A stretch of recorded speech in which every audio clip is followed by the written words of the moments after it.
Hi friends, ఈరోజు నేను చూపించబోయే రెసిపీ అలోవెరా జెల్. మనం అలోవెరా మన దగ్గర మన కుండీలలో ఉంటుంది కదా, అవి కట్ చేసుకొని ఈ జెల్లీని ఎలా తయారు చేయాలో నేను చేసి చూపిస్తాను. ప్రాసెస్లోకి వెళ్దాం ఫ్రెండ్స్.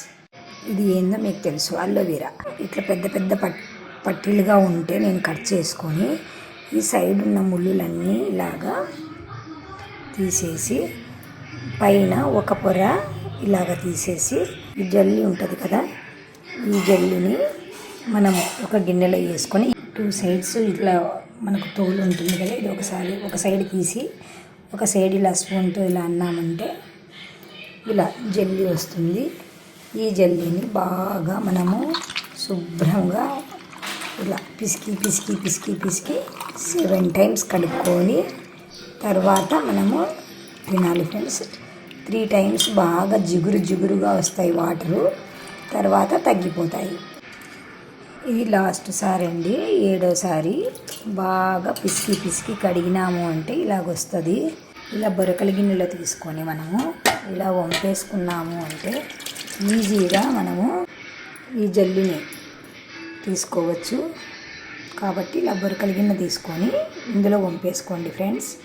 ఇలాగ ఈ జెల్లీని మనము తయారు చేసుకొని ఫ్రిడ్జ్లో పెట్టుకుంటే 3 or 4 డేస్ మనం యూజ్ చేసుకోవచ్చు. 1 వీక్ అయినా బాగానే ఉంటుంది, కానీ అన్ని రోజులు పెట్టడం ఎందుకు అన్నట్టుగా 3 or 4 డేస్ చెప్తున్నాను. సులభముగా విటమిన్స్ ఉన్న ఆహారాన్ని తయారు చేసుకునే మార్గము ఫ్రెండ్స్. మీరు తప్పకుండా ట్రై చేసి మీకు ఎలా వచ్చిందో, మీకు నచ్చిందో లేదో మాకు కామెంట్ రూపంలో తెలియజేస్తూ ఉండండి ఫ్రెండ్స్. అన్నగారు ఉన్నప్పుడు మాకు ఇలా తయారు చేసి ఇచ్చేవాడు ఫ్రెండ్స్. తర్వాత మా చిన్న తమ్ముడు కానీ నేను కానీ ఈ ప్రాసెస్ అంతా చేసేవాళ్ళము. మిగతా వాళ్ళకి అంతగా ఓపిక ఉండదు, చేసిస్తే మాత్రం బాగా తింటారు ఫ్రెండ్స్. ఇలా కప్పులో పెట్టుకొని కొద్దిగా చక్కెర కానీ బెల్లం పొడి కానీ ఇలాగే కూడా తినొచ్చు, కానీ అది వేసుకుంటే టేస్ట్ బాగుంటుంది.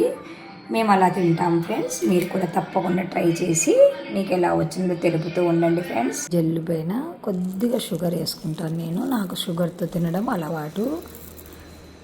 వీలైనంత వరకు షుగర్ తగ్గించమని చెప్తారు, కానీ కొన్ని దాంట్లకు షుగరే బాగుంటుంది కదా. ఇలా జారిపోతుందండి, స్పూన్కి రావట్లేదు. ఇలా తీసుకొని తిన్నామంటే చాలా టేస్టీగా ఉంటుంది. మీరు కూడా తప్పకుండా ట్రై చేసి మీకు ఎలా వచ్చిందో మాకు కామెంట్ రూపంలో తెలియచేయండి ఫ్రెండ్స్. Bye friends.